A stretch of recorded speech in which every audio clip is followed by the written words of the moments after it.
Hey guys, this is Brian behind the camera. And Alexandra. What episode are we on, darling? We're on 11. There's somebody coming. Someone coming. We're on a hike. Someone's coming. So we're on a hike right now.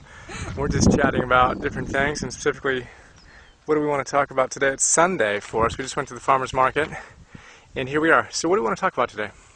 So I know a lot of people have questions on money and purpose and how to live your dharma and live your bliss and all of that goodness. So we've been hiking for like 45 minutes now, just chatting about that. So that's what we're going to talk about today. Awesome. You want to? I don't see anyone coming. I know, but I heard somebody coming. All right, well, it's just the two of us.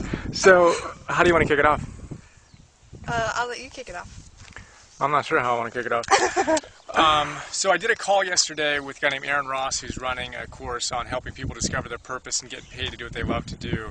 We were just talking about how have I found my purpose, what do I do to stay on purpose, and things like that. And then a lot of people have asked us to talk about money, and we're going to be packing up our statues today. We're moving some stuff into storage before we head to Bali. I've got two statues. This is kind of the jumping off point to our conversation today. Two statues that I particularly love of Saraswati and Lakshmi, two Hindu goddesses, right?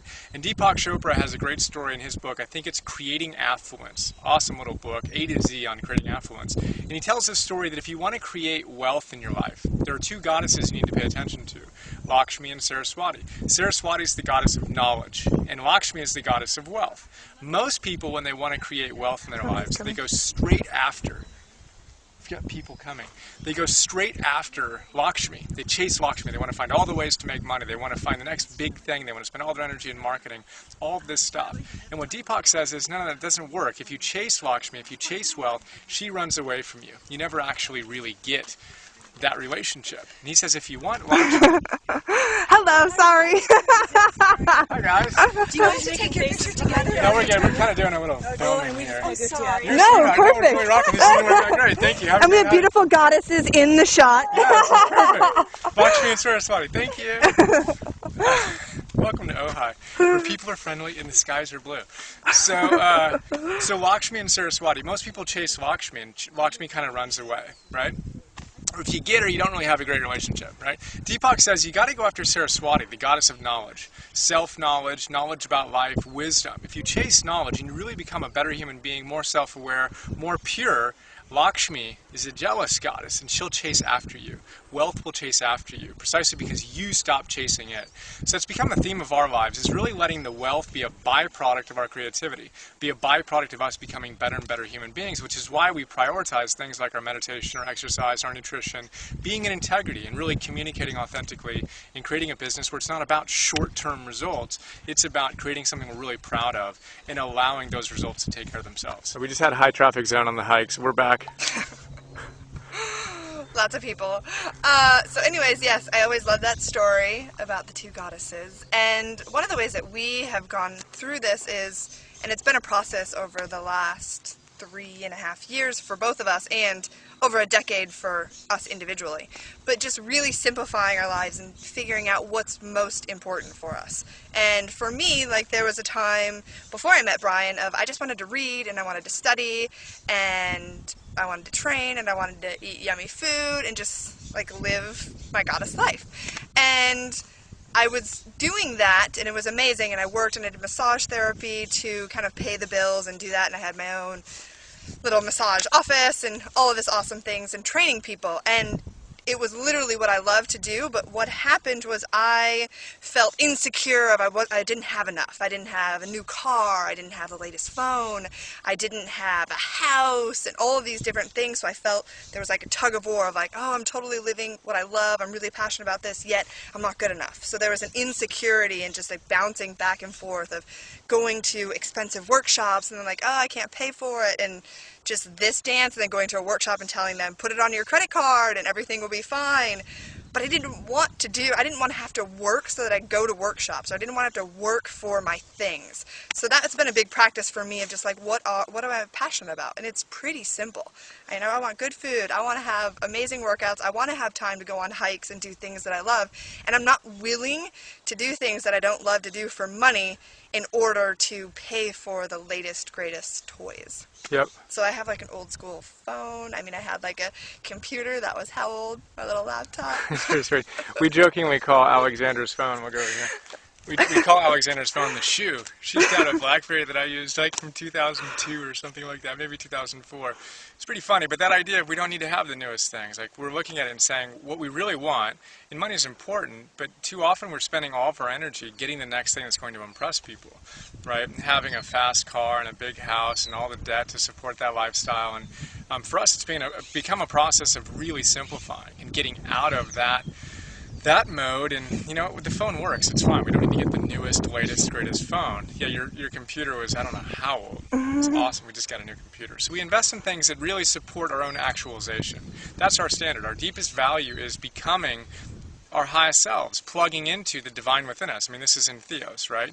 What can we do so we're in integrity? So everything we do is to support us in essentially plugging into and shining, right, and having an awesome life. We have the freedom to spend time with one another and do what we want, when we want, where we want, with whom we want. Like, that's really what we've been working toward, and we've made some sacrifices.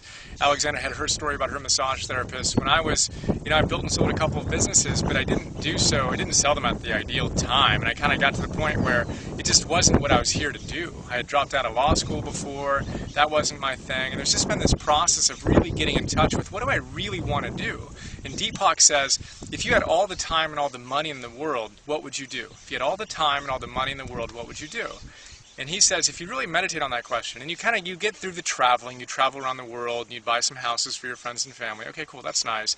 But then what would you do? What would you create? What would you give to the world? What would you offer to the world and to your family and to your community, etc.? He says if you do that, if you actually meditate on that and you actually put your energy into that, all the money, more money than you could imagine would come your way. Now, we're not quite experts on that yet because we're still really getting into the flow. We're seeing some signs that that's true over the last few years as we really the last dozen years, but really as we fully engage in that type of living, we're seeing some evidence, but it's going to be fun to have this conversation in 10 years, right? And that's kind of our attitude is we're willing to put in the time. And Joseph Campbell, I shared this in the interview I did yesterday. Joseph Campbell, one of my favorite ideas, he says kids used to come to him, boys that he taught at a boys' school, and they'd say, do you think I can be a writer? Do you think I can make it as a writer? And he'd say, well, it depends. Do you think that your first book needs to be a best-selling, smashing success? Right? Otherwise, you're a failure. If that's what you think, then you're in trouble. But if you're willing to put in 10 years of anonymous hard work because you love it and because you believe in it and because you're willing to invest the energy, if you're willing to put in that much effort, then you have a shot. You're not guaranteed, but you have a shot. That whole idea of being willing to put in the energy, being willing to put in the effort over the long run, not looking for the immediate return, and you're going to give up if it doesn't show immediate signs of being extraordinary. But if you're willing to put in those 10,000 hours, that 10 years of effort, then extraordinary things can happen. So we're about, 2.5, 3 years, we joke, into it. And we want to see where we're at in 7 years, and it's really an experiment for us. And in the meantime, we're simplifying our life. She's got her shoe phone and, the old computer, which just got upgraded. And my clothes that I'm wearing now that are like 3.5 years old. You haven't noticed, I wear the same clothes all the time. I got a few pairs of shorts, a few t-shirts, and that's it. I don't care. It's the benefit of being a philosopher. You get to wear whatever you want. But, we've got one car, we've got our Prius, and we're moving to Bali and to Ecuador in part because we want to save a lot of money. We spend a lot of money to live here in Southern California, and we looked at it and said, you know what, we'd like to simplify. We're going to go back to Bali. We're going to spend, a small amount of money to live in an awesome place and to have full-time staff. We're not going to need to cook or clean. It's awesome stuff. Ecuador, same opportunity, and we can really go deep into our meditation practice and all the other things that we're passionate about, reading, writing, sharing these ideas. So that's cool. Tim Ferriss's 4-Hour Work Week, the idea that reality is negotiable. We have this idea that we have to do this, this, and this. Says who? Challenge your reality and look at it and see, are you really living in integrity with your deepest values? Is it really that important for you to have a new car every other year? Well, cool. Then you're going to sacrifice some things potentially on the other side of the equation. So it's really just getting clear on what you really want and then living in integrity with that, right? Yeah, definitely. And I think everybody is different. figure out what it is for you. I mean, for us, like, meditation gets us giddy, organic food gets us giddy, like having the freedom to work out, like reading books, all of these things make us really, really happy. So figuring out what your happy is, in my goddess program I call them happies, so things that make you really, really happy, and then aligning your life so that your life is surrounded with all those things that make you happy. Awesome. I have no idea where we are on time, but I think we're running out, so we should probably say goodbye. Okay, have an awesome day. See you tomorrow.